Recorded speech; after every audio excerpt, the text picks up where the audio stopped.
Boa noite, caros ouvintes.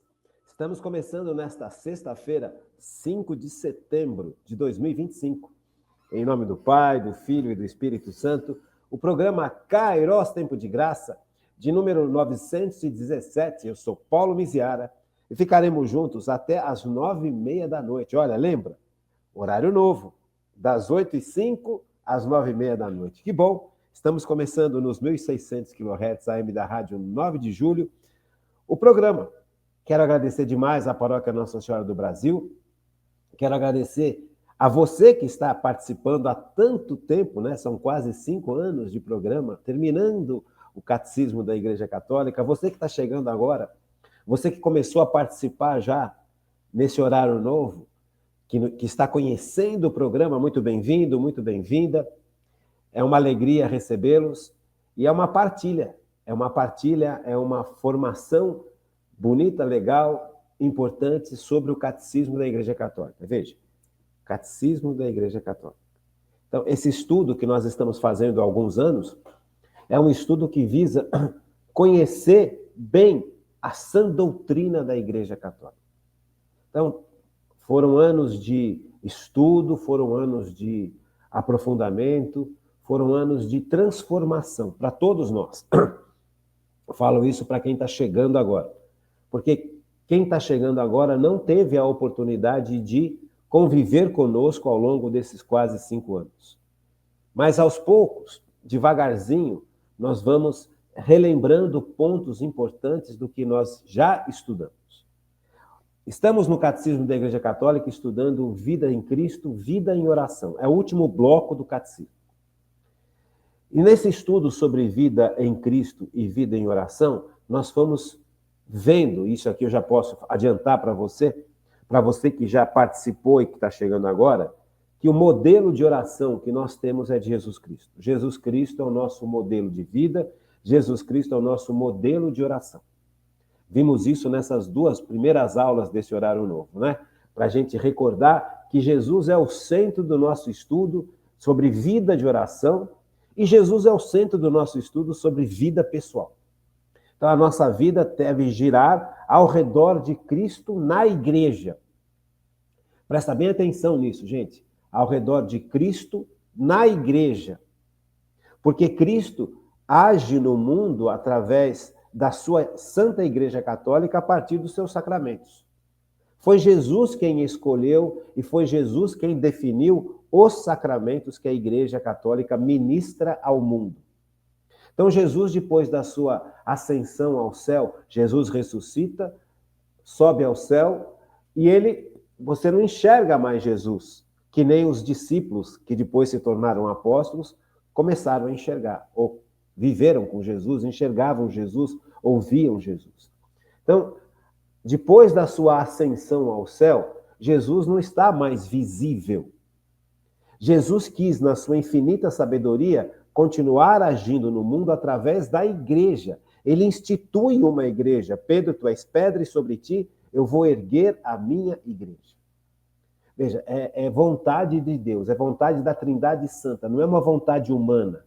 A Igreja Católica não foi instituída por mãos humanas. Ela foi instituída por Deus. Cristo escolheu Pedro e os seus demais apóstolos, e sobre Pedro e os apóstolos ele institui a igreja. E ele continua agindo no mundo depois da sua ascensão ao céu, através dos sacramentos da igreja. Então, isso tem que ficar muito claro para quem está chegando agora. Para quem já participa do nosso trabalho, do nosso estudo, já sabe disso. Isso foi muito insistido, isso foi muito explicado, isso foi muito falado. Então, o centro da nossa vida é Jesus Cristo, Senhor e Salvador. Quando nós estivermos estudando mais lá na frente, quando terminar o estudo sobre o Catecismo da Igreja Católica, nós vamos começar a estudar história da Igreja. E quando estudarmos história da Igreja, esses conceitos que eu estou agora relembrando com você, eles devem estar bem claros na cabeça da gente. Então, quem não teve esses conceitos, quem não teve a oportunidade de estudar conosco esses 5 anos, Aos poucos eu vou relembrando esses conceitos, eu vou reafirmando esses conceitos. Eu peço paciência para quem já participou durante esse tempo todo, porque nós estamos acolhendo pessoas novas. Nós estamos recebendo novos ouvintes, novas pessoas, pessoas que não conhecem este trabalho do Kairos. Então, é necessário um pouco de paciência. Então, esses primeiros 15, 10, 15, 20 programas, eu vou trazer muito desses conceitos iniciais, para que tudo fique bem fresco na cabeça da gente, principalmente quando nós começarmos a estudar a história da igreja, que vocês vão perceber que esses conceitos, eles são fundamentais. Então, Cristo é o centro. Cristo é o centro. Gente, quando a igreja começou, só para você ter uma ideia, quando a igreja começou, os primeiros passos da igreja, a igreja foi pregar em Jerusalém, os apóstolos foram pregar em Jerusalém. Mas só que depois, a igreja continuou pregando não só em Jerusalém, mas em outras cidades e em outras nações. E aí começou a chegar para a igreja pessoas que não eram judeus. Porque lembre, Jesus é judeu. Os apóstolos, quase todos eram judeus. Nossa Senhora é judia. Então o que acontece? O cristianismo nasceu no judaísmo. Mas quando a igreja começa a ensinar fora do ambiente judaico, ela começa a trazer para dentro das suas fileiras pessoas de outras nações, povos que não tinham conhecimento nenhum em relação à religião e aos costumes judaicos. Criou um choque. Você percebe? Houve um choque muito grande aqui. Então, São Paulo, que foi o grande pregador do início da Igreja Católica, que foi o grande evangelizador, ele sentiu, ele percebeu que o que poderia unificar essas duas grandes correntes, tanto do judaísmo que se convertia ao cristianismo, quanto dos pagãos que se convertiam ao cristianismo, era pregar Jesus Senhor e Salvador. Era que as pessoas conhecessem Jesus como centro, porque Jesus é o centro. Ele é Deus que se faz homem. Veja como é lindo isso. Paulo teve esse insight, Paulo teve essa inspiração do Espírito Santo para unificar essas duas grandes correntes que começaram a formar a igreja primitiva. Então, o que poderia unificar correntes tão distantes? Veja, o povo judeu tinha uma esperança, a esperança do Salvador e do Messias. O povo pagão não sabia nem o que era isso. Então, como é que fazia para que a igreja pudesse crescer nesse ambiente tão diverso? Então, São Paulo, cheio do poder do Espírito Santo, presta bem atenção nisso, cheio do poder do Espírito Santo, intui que o que unificaria essas duas grandes correntes era compreender que Jesus é Senhor e Salvador. Percebe? Então, movido pelo Espírito Santo. Veja, sempre isso, movido pelo Espírito Santo. Isso é muito importante, viu, gente? Esses conceitos são muito importantes, por isso que eu preciso, aos poucos, recordar várias coisas com vocês, para que a gente possa compreender bem, lá na frente, daqui a alguns programas, a história da igreja. Por isso que eu também estou fazendo esse pequeno resumo desses temas todos, não só para acolher quem está chegando, mas para fazer com que nós todos estejamos no mesmo nível, para quem já participa há tanto tempo do Kairos e para quem está chegando agora, para a gente conseguir entender o que é a igreja e como que ela foi instituída e como que ela cresceu, é a história da igreja, tá bom? Então, é muito bonito isso, é muito gostoso. Nessas duas últimas aulas falamos um pouquinho sobre Jesus, Senhor e Salvador. Deu para a gente ter uma ideia, assim, bem por cima. E agora eu gostaria de chegar num tema que é importante tanto para o que nós estamos estudando no Catecismo da Igreja Católica, que é vida de oração, quanto para, daqui a pouco, a instituição da igreja, que é o tema da ação do Espírito Santo. Quem é o Espírito Santo? Então, veja, nós percebemos ao longo do nosso estudo sobre vida de oração que Jesus é o nosso modelo de oração. Eu devo rezar como Jesus rezava. Eu devo rezar com a mesma humildade de Jesus, que se colocava diante do seu Pai, que é Deus Pai, para obedecê-lo e para amá-lo. E, ao mesmo tempo, para fazer com que o seu pai fosse conhecido pelas pessoas, pela igreja. Então, nós já vimos um pouquinho sobre isso. Mas nós já vimos que a nossa oração é muito frágil. A oração é um dom, é uma capacidade sobrenatural que Deus nos dá. A gente não consegue ter uma vida de oração senão sob a ação do Espírito Santo. Então, isso ficou muito claro, tem ficado muito claro nesses nossos estudos, principalmente antes de começar esse horário novo. Nós estamos nesta pegada, a ação do Espírito Santo em favor da oração pessoal e da oração comunitária. Compreende? Então, é bonito a gente entender isso. A oração do Espírito Santo, a força do Espírito Santo, para nos ajudar a ter uma vida de oração centrada em Cristo e uma oração sustentada por Deus, uma oração pessoal e uma oração comunitária. Veja, a oração, ela não tem só o lado pessoal, Deus e eu. Eu fecho a porta do meu quarto e vou rezar. Tem esse lado, mas não é só esse lado. A nossa oração, a vida de oração, compreende a minha oração pessoal e a oração comunitária. O máximo da oração comunitária é a Santa Missa. Porque na Santa Missa, Jesus ele se faz presente e atualiza o sacrifício que ele realizou na cruz. Por isso que a missa é importantíssima. A Santa Missa é importantíssima, porque Jesus se faz presente em corpo, sangue, alma e divindade. Não é uma lembrança, não é um teatrinho. Perdão. Jesus se faz presente em corpo, sangue, alma e divindade. E ele atualiza o sacrifício que ele realizou na cruz em nosso favor. Se lembra das 2 aulas que nós já tivemos? Então, Jesus vai atualizar o sacrifício que ele realizou na cruz em cada Santa Missa. E nessa atualização, ele oferece ao Pai o seu sacrifício em nosso nome.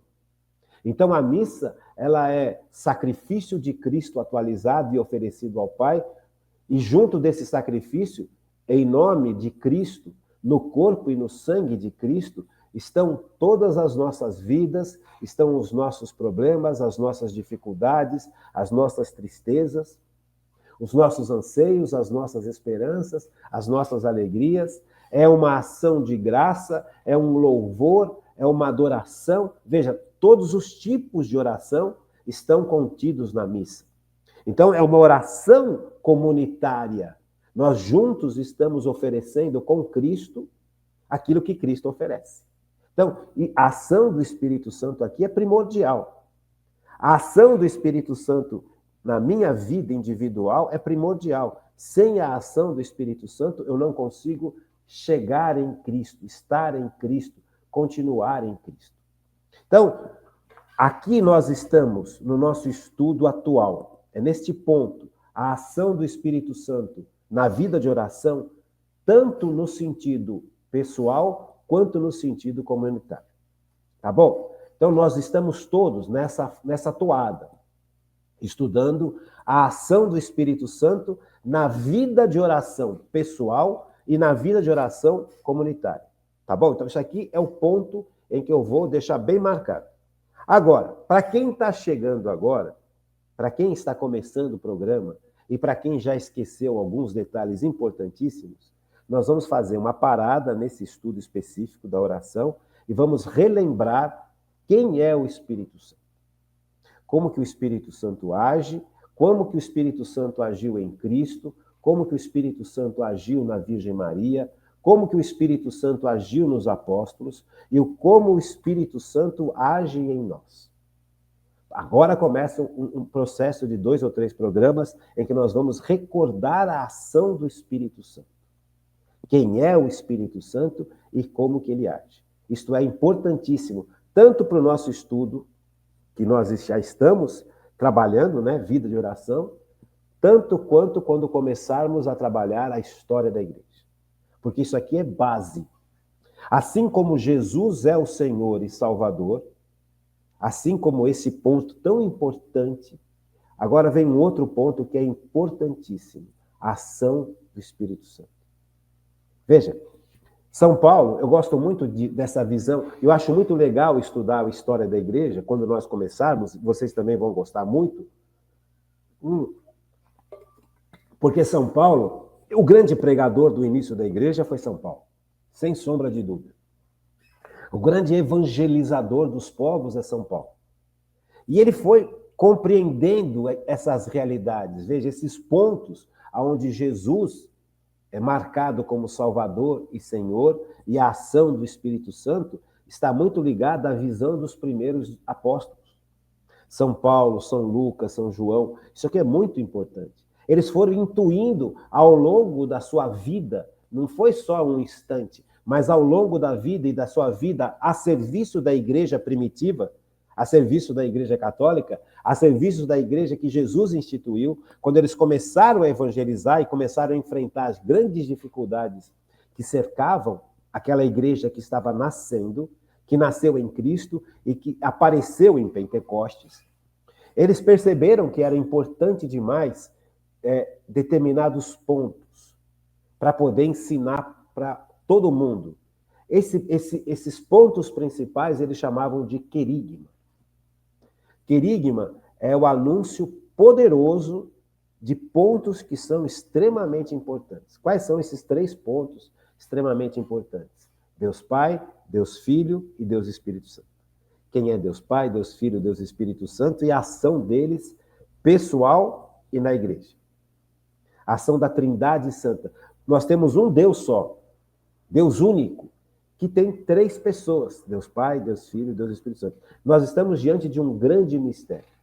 Então, São Paulo, principalmente, intuiu que era necessário pregar o querigma.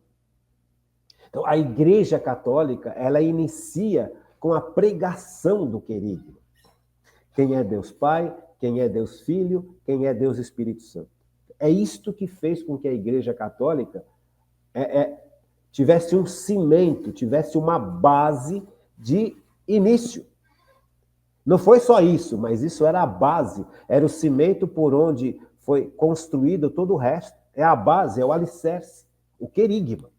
Então, se você não sabe quem é Deus Pai, quem é Deus Filho, quem é Deus Espírito Santo, você está fora do contexto.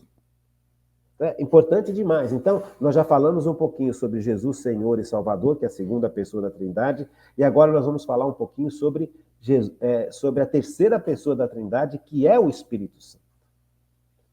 Veja, mais lá na frente um pouquinho, vamos falar sobre Deus Pai, o Criador. Mas como nós começamos essa mudança na rádio, teve essa mudança na rádio, foi necessário fazer esse reembasamento para pegar todo mundo que está chegando. Então, quem é o Espírito Santo? O Espírito Santo é a terceira pessoa da Trindade. Ele é tão Deus quanto Deus Pai, é tão Deus quanto Deus Filho, e é tão Deus quanto Deus Espírito Santo. Veja, a igreja nos ensina que o Espírito Santo procede do Pai e procede do Filho. Procede. Ao mesmo tempo, veja, quem vem primeiro? É ao mesmo tempo, Deus Pai, Deus Filho, Deus Espírito Santo. Nós estamos diante de um grande mistério. Aqui o tempo, não tem como a gente encaixar o tempo nessa história, nessa verdade. Deus é, Deus existe, Deus é. Ele não foi criado, ele é. Sabe, isso é muito complicado para a gente entender sem a ação do Espírito Santo. Sem a ação do Espírito Santo, eu não consigo compreender minimamente nada desse mistério. Deus é.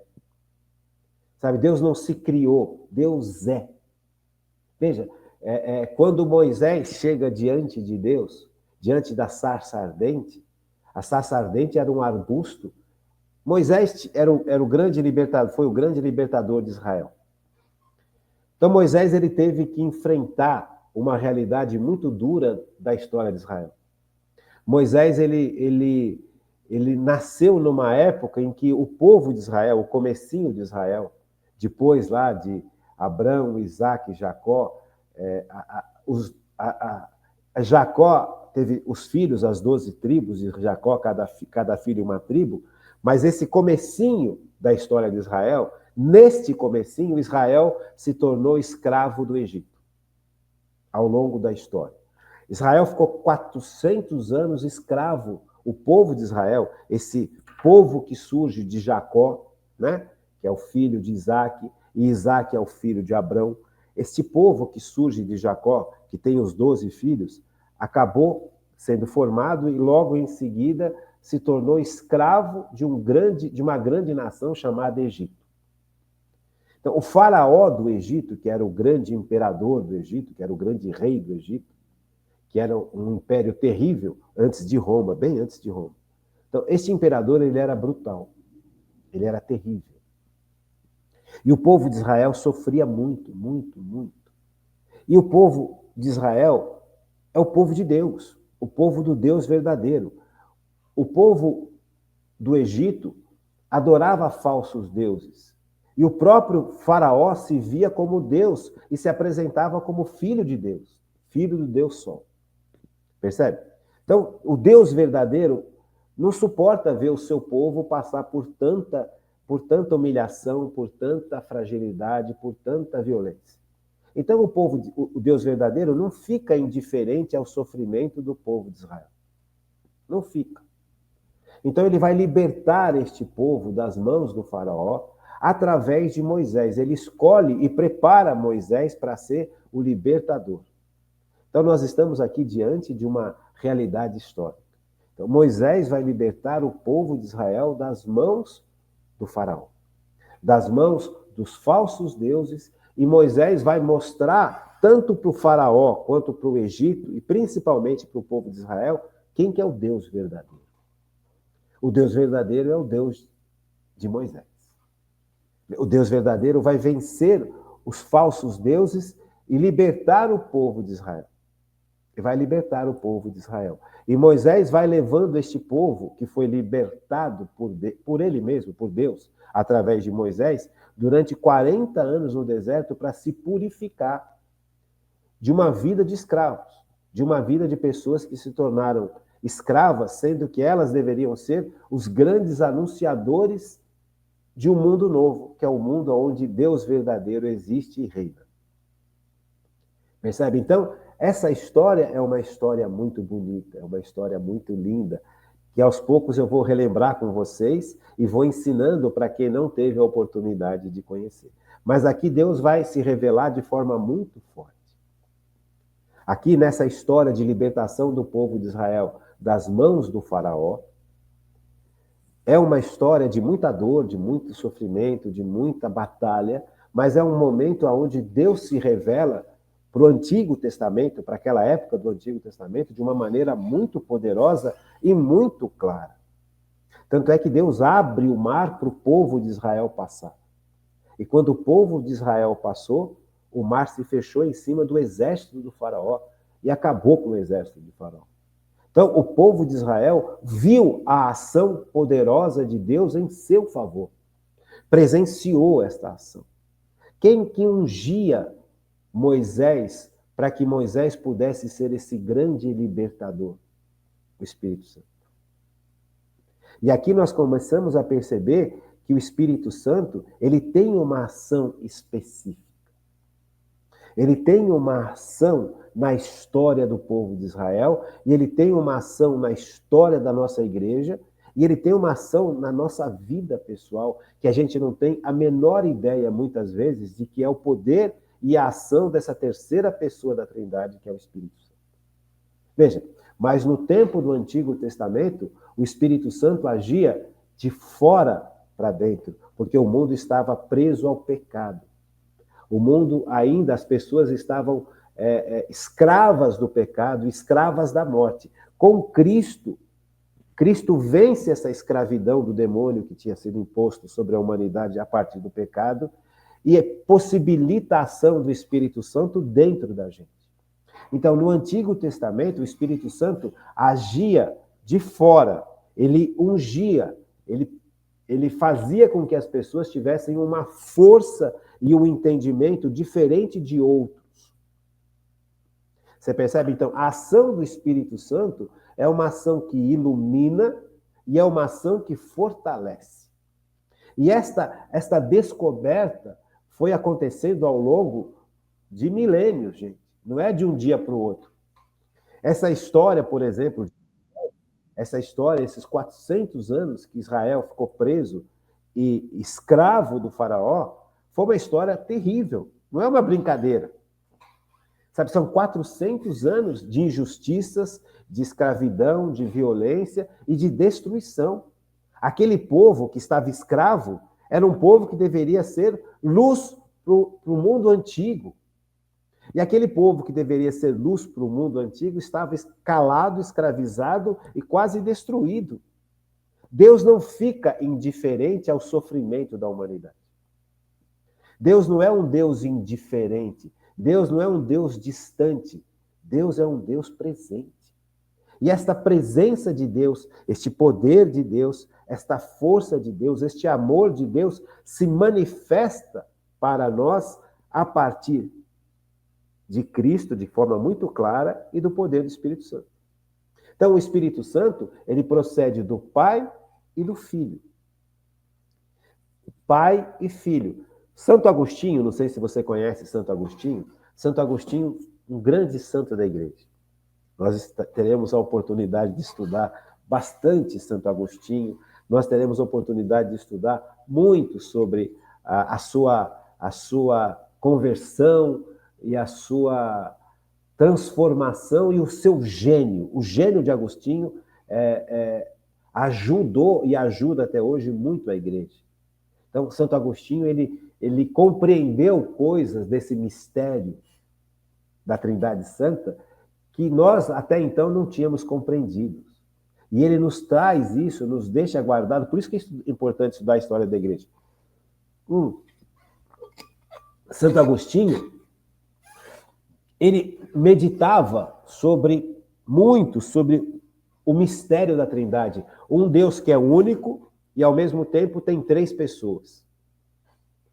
É um mistério, gente. Não dá para a gente entender tudo disso. O mistério cristão, já falei para vocês, é um poço sem fundo. Não é que a gente não entenda nada, mas não dá para entender tudo. Você percebe? Você mergulha num poço sem fundo e você vai indo, você vai entendendo, e sempre tem coisa para entender, sempre tem coisa para compreender, sempre tem coisa para enxergar. Aquilo nunca acaba. É um conhecimento tão grande, tão grande, tão grande, tão além da gente que a gente nunca consegue vencer tudo isso. Isso é o mistério na igreja, isso é um mistério que a igreja guarda, são esses mistérios tão importantes e tão verdadeiros, como, por exemplo, a Trindade Santa. Então, Santo Agostinho, lá nos primeiros anos, nos primeiros séculos da igreja, tentava entender, ele é um dos patriarcas, é um dos padres da igreja. Ele tentava entender este mistério, como é que pode ser Pai, Filho e Espírito Santo? E ele passava dias e dias, noites e noites, rezando para entender um pouquinho desse mistério. Então, Santo Agostinho um dia estava caminhando por uma praia, estava andando assim por uma praia, justamente rezando e pensando sobre esse grande mistério. Como é que Deus pode ser Pai, Filho e Espírito Santo e ser um Deus só? Então, aquilo consumia Agostinho. Interessante, né? Veja, o Espírito Santo já está agindo em Santo Agostinho. Esta curiosidade, este desejo de conhecer é a ação do Espírito Santo.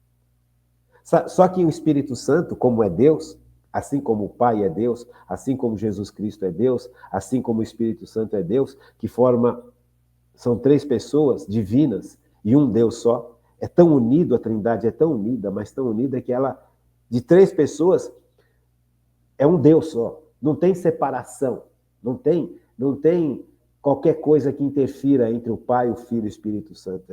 A união é perfeita. E Santo Agostinho queria entender. A sede de entender de Agostinho é maravilhosa, ajudou muito a igreja. Mas ele estava caminhando numa praia, aí ele viu um menininho fazendo um buraco na areia.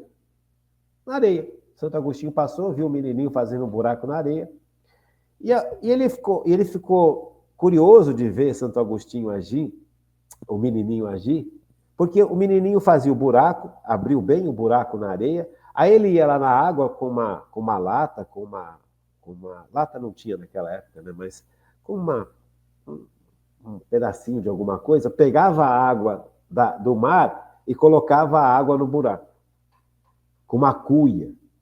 Cuia. Aí ele pegava, com uma cuiazinha, pegava a água do mar e colocava no buraco. E toda hora o moleque ia lá, colocava a cunha cheia de água no buraco, cunha cheia de água no buraco. Aí Santo Agostinho se interessou pelo exercício do menininho, né? E perguntou para ele, o que você está fazendo? Aí o menininho virou para Agostinho e falou assim, olha, eu estou tirando a água do mar para colocar nesse buraco. Aí o Agostinho olhou para o menino e riu, falou, mas não dá para você fazer isso é impossível. Você tirar toda a água do mar e colocar dentro de um buraco. Aí o menino olha para Santo Agostinho e fala assim, é mais fácil eu tirar a água do mar e colocar nesse buraco do que você entender o mistério da Trindade Santa. Interessante, né? Era uma mensagem, era um anjinho de Deus para iluminar a inteligência de Santo Agostinho. E aí Santo Agostinho compreendeu que ele não, apesar dele ser um homem muito inteligente, a cabecinha dele era menor do que o buraco que aquele menino estava fazendo. O mistério da Trindade, ele é muito maior, ele é mais inacessível nesse sentido do que colocar a água do mar num buraquinho.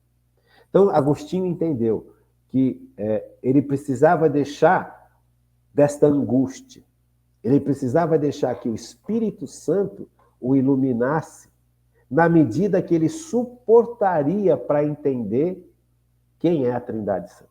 Então é muito bonito. Então nós estamos diante de uma realidade muito linda e é por isso que é importante conhecer a ação do Espírito Santo. Então o Espírito Santo é a terceira pessoa da Trindade, é tão Deus quanto o Pai, tão Deus quanto o Filho, tão poderoso, tão onisciente, tão onipresente, tão amoroso. E aí Santo Agostinho compreendeu algo que é importante para a gente compreender. E eu faço questão de ensinar isso para você e de relembrar para quem já aprendeu, porque isso é base para a nossa vida. Isso é base para a nossa vida. Base. Veja, Santo Agostinho, nessa ânsia, ele compreendeu muitas coisas sobre a Trindade. E isso que ele compreendeu, eu vou te ensinar agora. Ele enxergou que o Espírito Santo é puro amor, mas não é este amor humano.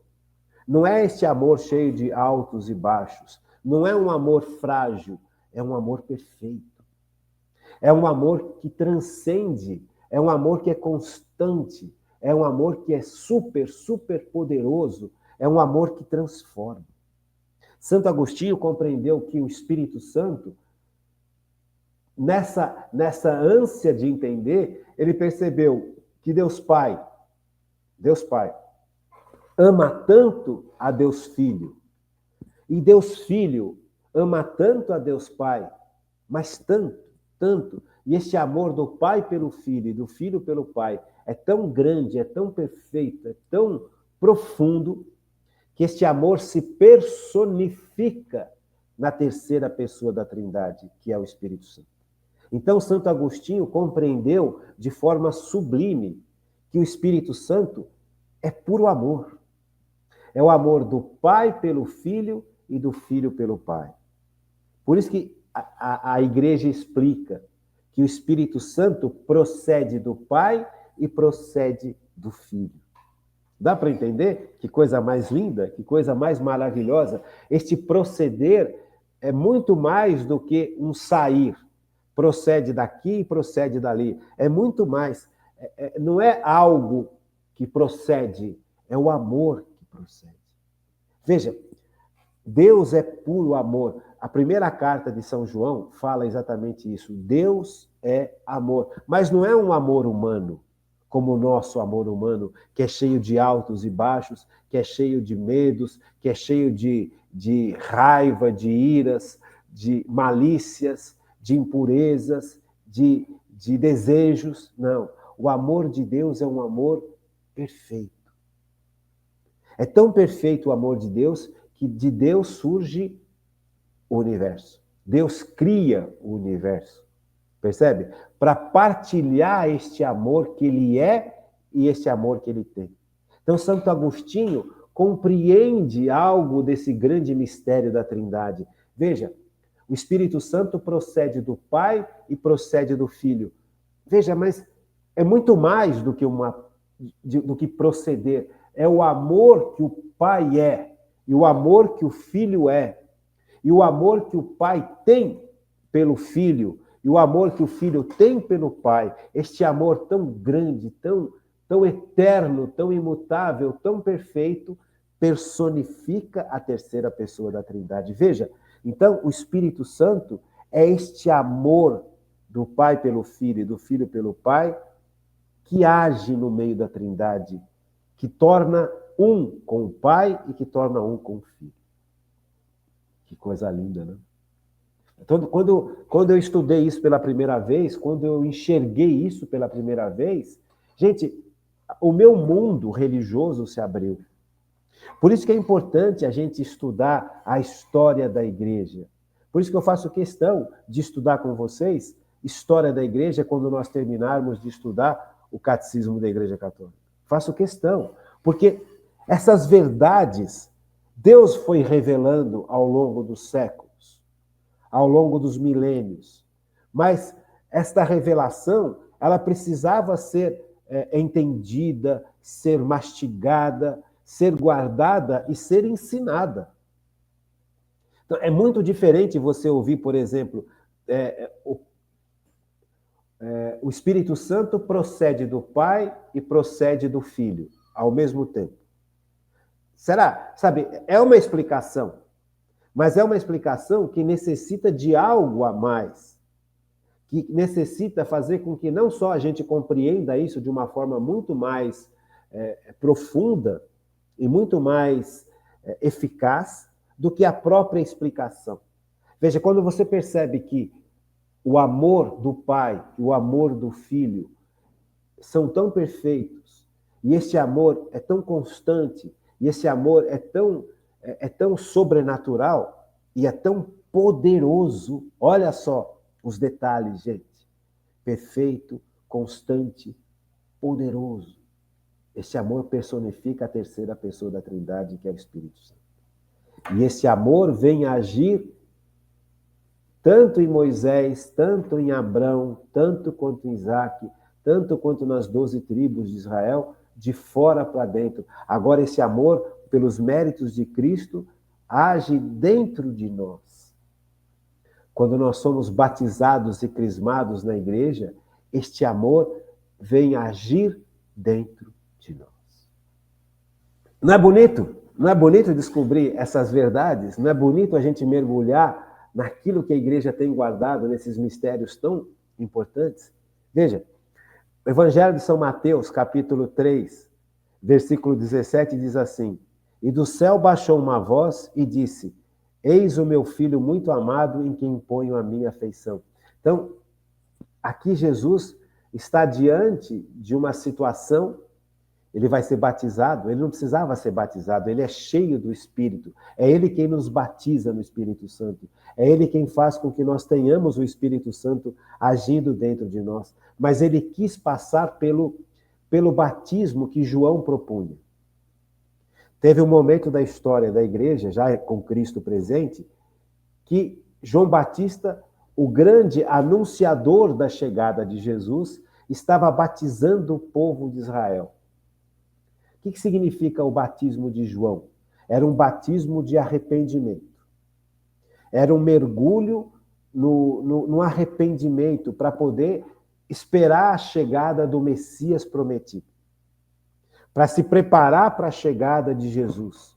Então Jesus também quis passar por esse batismo, por esse processo. Jesus não precisava passar por isso, mas ele quis passar por isso. E ao passar por isso, antes de ele entrar no Rio Jordão para receber este batismo de arrependimento, Jesus não tem pecados, então Jesus não precisava. Mas no fundo, Jesus queria entrar na água do Jordão para santificar a água do Jordão.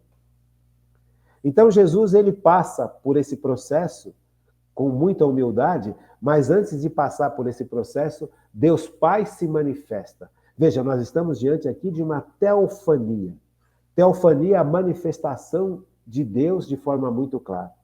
E aqui nós estamos lendo exatamente este momento em que o pai se declara amar ao seu filho, que é Jesus. Então, ao mesmo tempo que o pai se mostra nessa grande teofania, ele mostra para o mundo que Jesus é filho de Deus, que Jesus é Deus que se faz homem. Veja, e do céu baixou uma voz: eis o meu filho muito amado, em quem ponho minha afeição. Ao amor de Deus se manifestando para o povo, se manifestando para o tempo de Jesus. Por isso que é importante, percebe? Como é que a gente sabe que o pai ama o filho? Porque Jesus revela isso. Jesus é quem nos revela essas grandes verdades. Nesse instante, é uma grande revelação. O universo está conhecendo a Trindade Santa. Deus está se revelando. Então, o Pai fala do céu, fala em favor do seu Filho, Jesus Cristo. E revela ao mundo, e revela àquele tempo de Jesus, que Jesus, sim, é Filho de Deus, que Jesus é Deus que se fez homem e é muito amado pelo Pai. No Evangelho de São João, capítulo 8, versículo 29, diz assim: aquele que me enviou, agora é Jesus falando, aquele que me enviou está comigo e ele não me deixou sozinho, porque eu faço sempre o que é do seu agrado. Aqui Jesus revela que ele vive para o Pai, que ele vive para obedecer ao Pai, e que ele vive para amar Deus Pai, e que ele vive para fazer com que a humanidade volte a ter essa relação de amor e essa relação de obediência ao Pai. Prova de amor. Então, aqui nós estamos enxergando a própria Trindade Santa se revelando. E neste amor você percebe a pessoa do Espírito Santo. Então isso é muito bonito, isso é muito lindo. E aí nós vamos começar a perceber algo que é extremamente importante para a história da igreja e para a nossa história. Veja, todos nós conhecemos a Virgem Maria. Conhecemos ou não conhecemos? Conhecemos. Você que está chegando agora, muito bem-vindo, muito bem-vinda. Acredito que você também conheça bem a Virgem Maria. A Virgem Maria é aquela virgem, aquela mulher que deu à luz ao Filho de Deus. Então a igreja chama a Virgem Maria de Theotokos. Theotokos. Mãe de Deus. Os nossos irmãos protestantes ficam de cabelo em pé, porque eles não conseguem compreender como é que Deus tem mãe. Veja, Deus como espírito, puro espírito, não tem mãe. Deus é evidente. Veja, Deus não tem pai nem mãe. Deus é. A vida vem de Deus. Nós nascemos de Deus. Nós viemos de Deus, mas Deus é. Olha outro grande mistério. Deus é. Deus existe. E todo o resto, toda a existência do universo se deve a Deus. Deus não só cria o universo, como ele mantém o universo funcionando. Então Deus não precisa de um pai e de uma mãe, porque Deus é. Deus é que dá vida, Deus é que gera a vida, Deus é que mantém a vida acontecendo. Então, nesse sentido, realmente Deus não precisa de pai e mãe. Mas quando Jesus se faz homem, percebe? Jesus não deixou de ser Deus. Ele continua sendo Deus, mas ele quer se fazer homem. Por quê? Porque ele precisa oferecer ao Pai a justiça que nós homens não conseguiríamos oferecer a Deus depois do pecado original. Então Jesus precisa oferecer ao Pai, como homem, a justiça. Porque quando nós pecamos, nós cometemos uma grande injustiça para com Deus.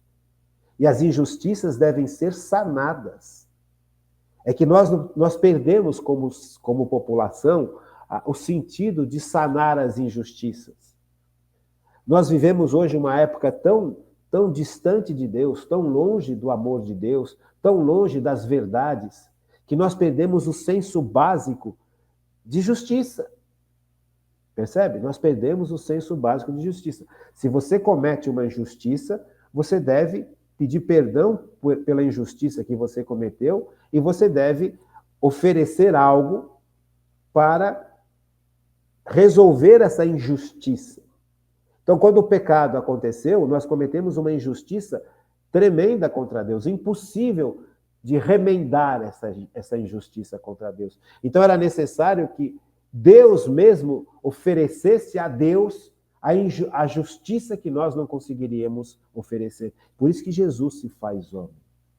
E ao se fazer homem, sem deixar de ser Deus, ele quis nascer de uma mulher, ele quis nascer numa família.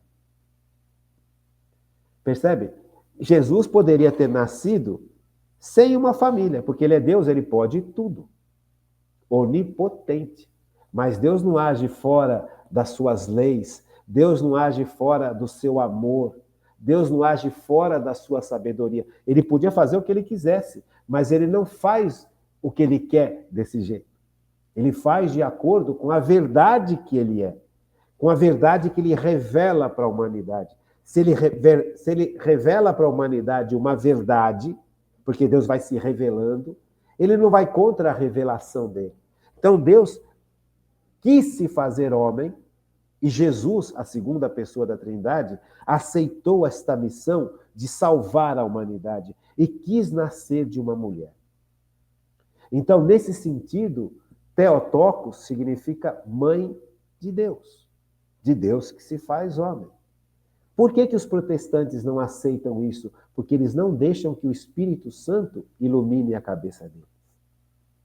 Porque quem vai iluminar a cabeça da gente para entender essas realidades de Deus é o Espírito Santo. Então, veja, era necessário, na história da salvação, que Deus se fizesse homem para salvar a humanidade, como eu já expliquei, acabei de explicar. Deus quis nascer de uma mulher, e ele escolheu esta mulher desde toda a eternidade para ser aquela que seria a mãe de Deus, Theotokos, a mãe de Cristo. Mas não faz sentido que a mãe de Cristo estivesse no pecado. Não faz o menor sentido que a mãe de Cristo estivesse no pecado. Porque se Deus veio para a humanidade, para salvar a humanidade do pecado, não faz sentido Cristo ter pecado e não faz sentido que o caminho que Cristo escolheu, que Deus Pai, Deus Filho e Deus Espírito Santo escolheu para que Cristo se tornasse homem, também tivesse pecado. Então, pelos méritos de Cristo, a Virgem Maria foi preservada do pecado, no poder do Espírito Santo. Veja, então a Virgem Maria, ela nasceu preservada do pecado original, porque a Virgem Maria tinha uma grande missão, de ser a mãe do Salvador. Então não faz sentido, nem lógico, nem racional, nem espiritual, nem teológico, que a mãe de Deus tivesse pecado. Mas como é que vai fazer para a mãe de Deus não ter pecado? Ela precisa estar cheia do Espírito Santo, porque é o Espírito Santo que nos preserva do pecado. É o Espírito Santo que, agindo dentro de nós, nos liberta das amarras do pecado. Então, a Virgem Maria, para realizar a missão que Deus tinha reservado para ela, de ser a mãe de Deus, precisava estar livre do pecado. Precisava estar plena da ação do Espírito Santo. E aqui a gente vai ler esse evangelho tão bonito, o evangelho de São Lucas, capítulo 1, Lucas 1, aonde o anjo vem anunciar à Virgem Maria que ela seria a mãe do Salvador. A anunciação do nascimento do menino Jesus. Evangelho de São Lucas, capítulo 1, versículo de 26 aos seguintes. A anunciação do nascimento de Jesus. No 6º mês, o anjo Gabriel foi enviado por Deus a uma cidade da Galiléia chamada Nazaré. É bom que você tenha a sua Bíblia e é bom que você tenha o Catecismo da Igreja Católica, para a gente poder acompanhar junto. Então, veja, a anunciação do nascimento de Jesus. O anjo Gabriel, foi anunciar à Virgem Maria que ela seria a mãe de Deus, a mãe de Jesus, porque Jesus é Deus que se faz homem. Então, no 6º mês, capítulo 1 do Evangelho de São Lucas, versículos de 26 e seguintes. No 6º mês, o anjo Gabriel foi enviado por Deus a uma cidade da Galiléia chamada Nazaré, a uma virgem desposada com um homem que se chamava José, da casa de Davi.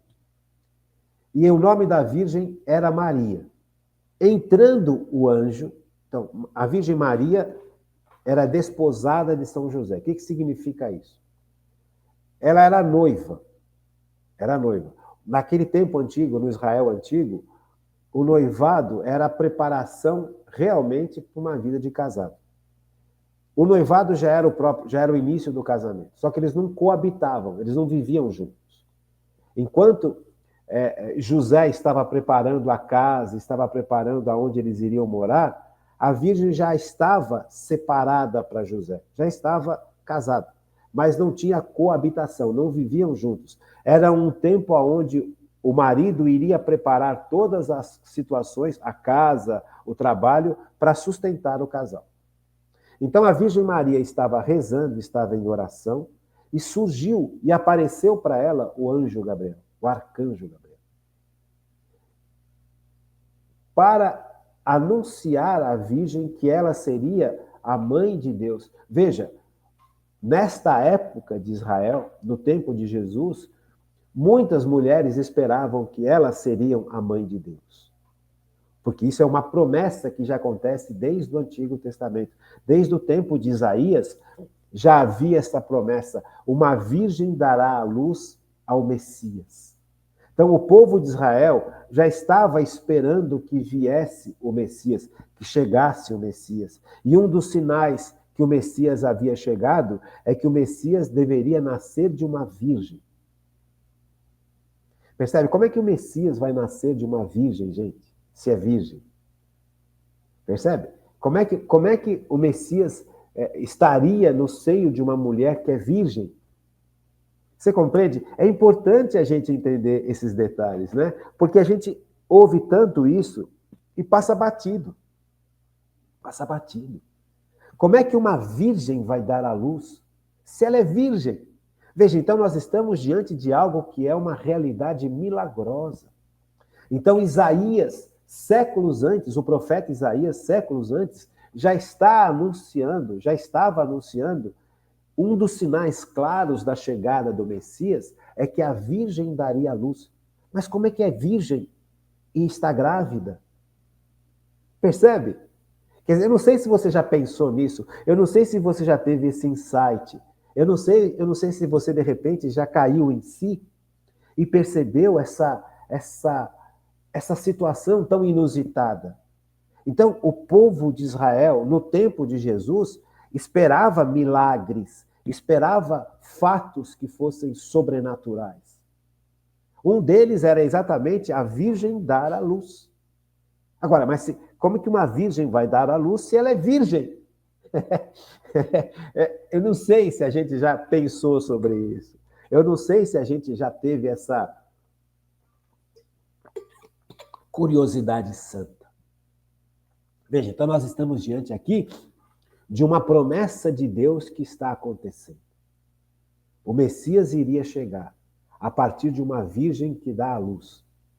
Perfeito, maravilhoso, sobrenatural. Então, nós estamos diante desse cenário. Veja, o povo esperava este sinal.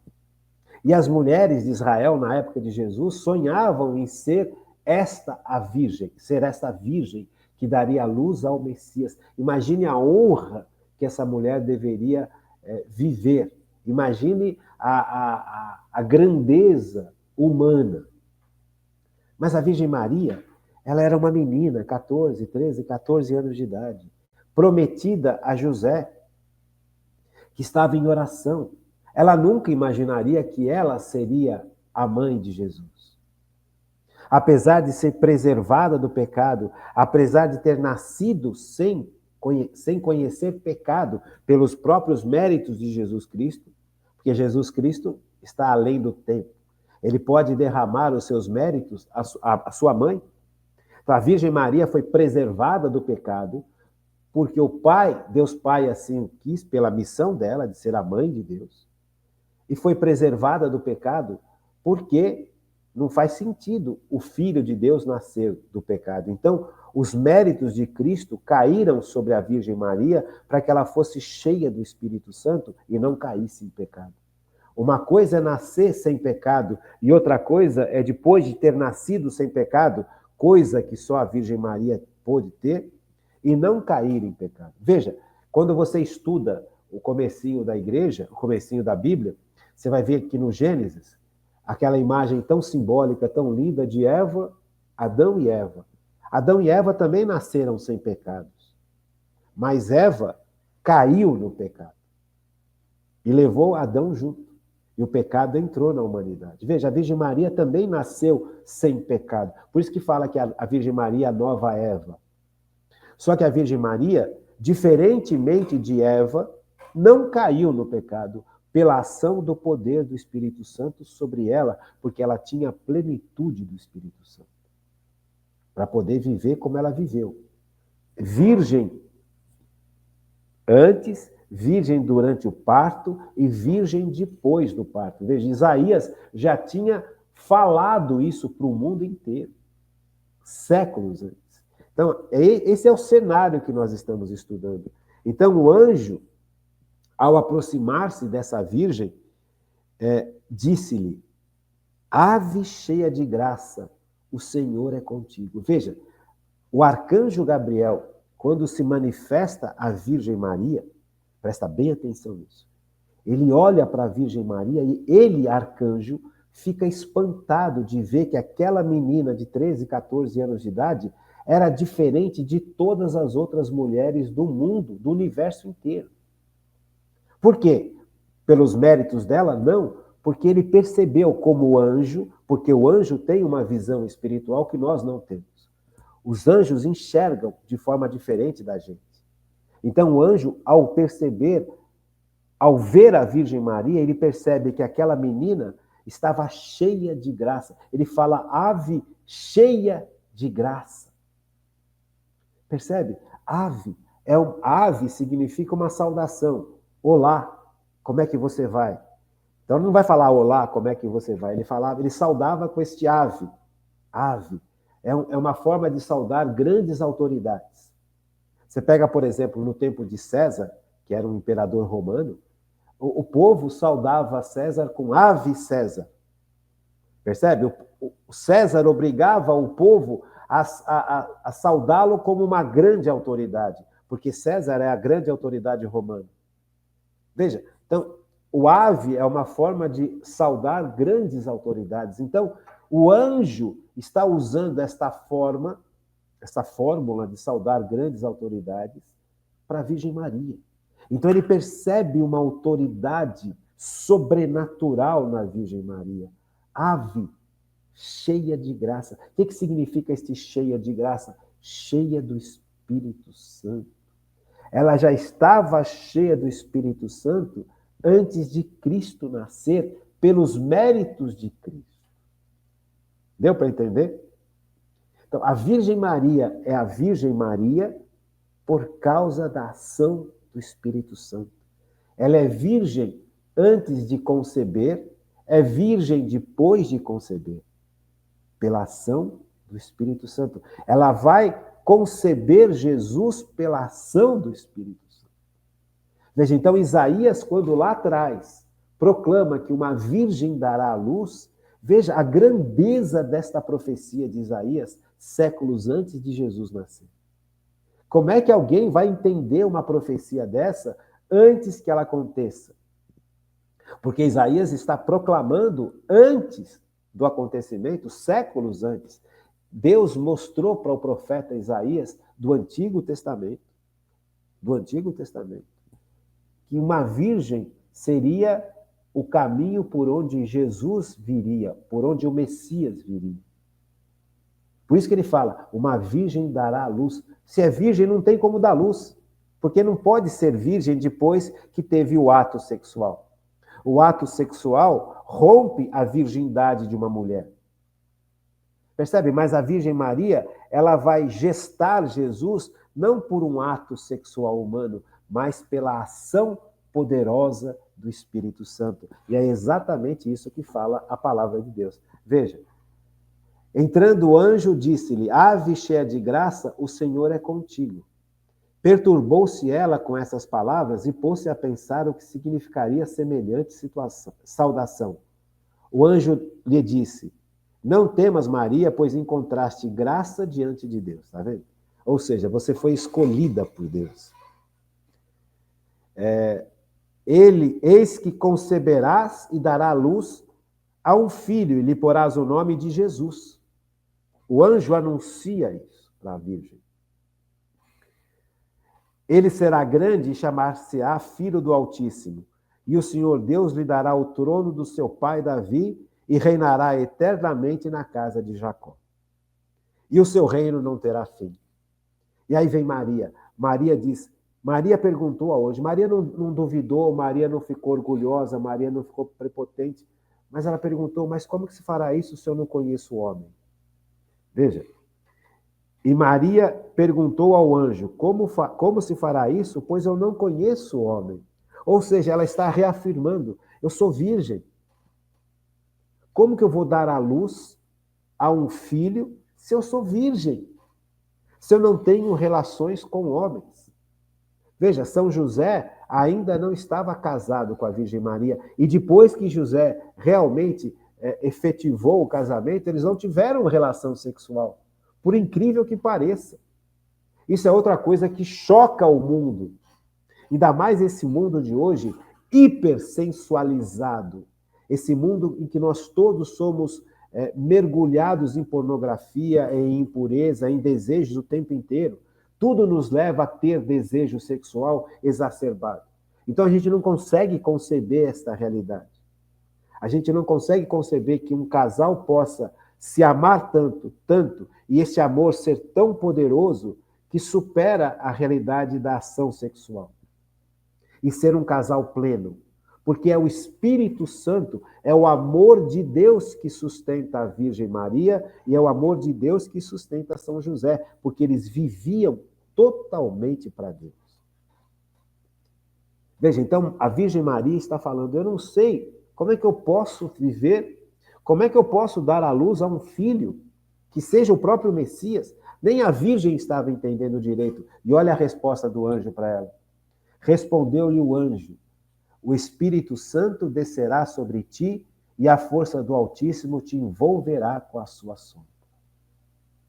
O Espírito Santo descerá sobre ti e a força do Altíssimo te envolverá com a sua sombra, com a sombra, a força, a presença do Espírito Santo. É o Espírito Santo quem vai depositar no seio da Virgem Maria, no ventre da Virgem Maria, Jesus Cristo, a semente de Cristo.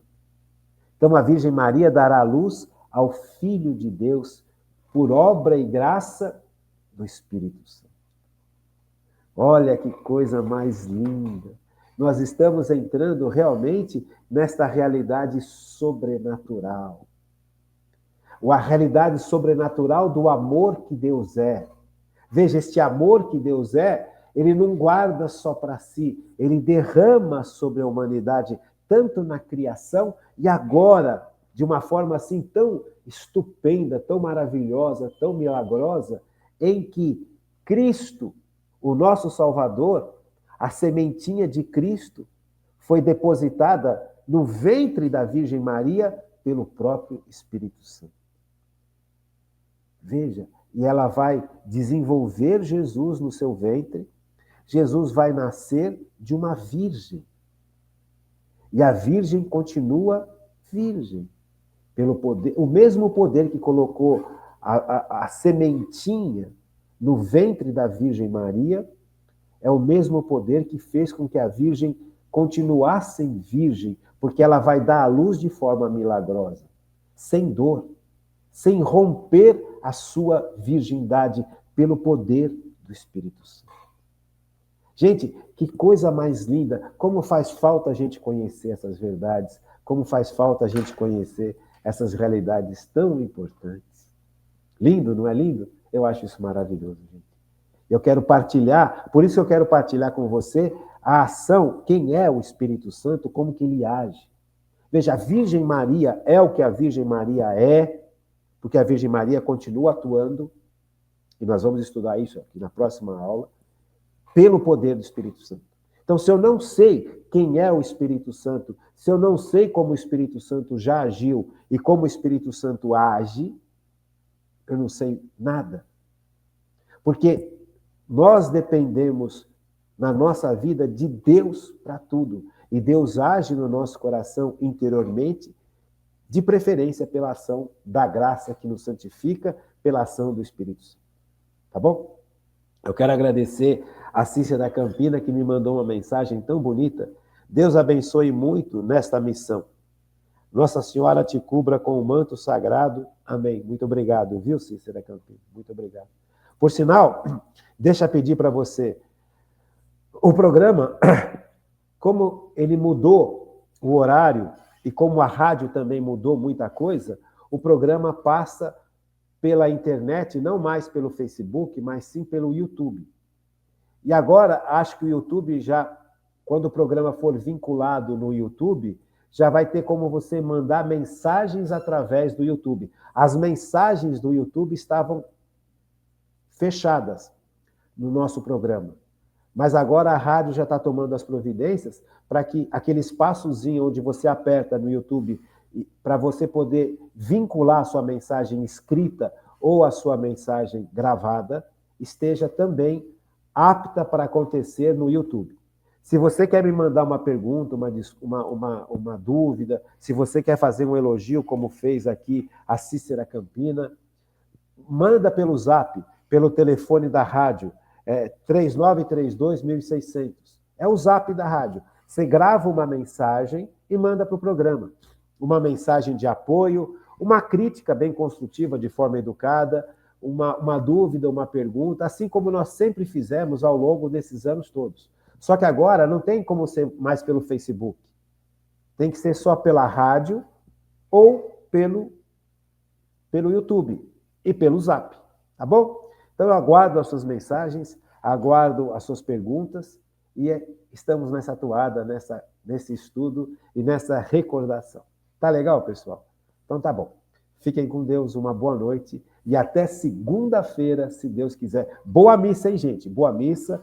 Se você puder, faça uma bela confissão de vida, porque participar da Eucaristia estando em pecado não pode. Nós não podemos comungar em pecado, gente. Nunca faça isso. Nunca faça. Confesse, vai à igreja, faça uma bela confissão sacramental com o padre, com o sacerdote. Perdoado dos seus pecados, aí sim você pode comungar. Não comungue nunca em pecado mortal. Tá bom? Fiquem com Deus.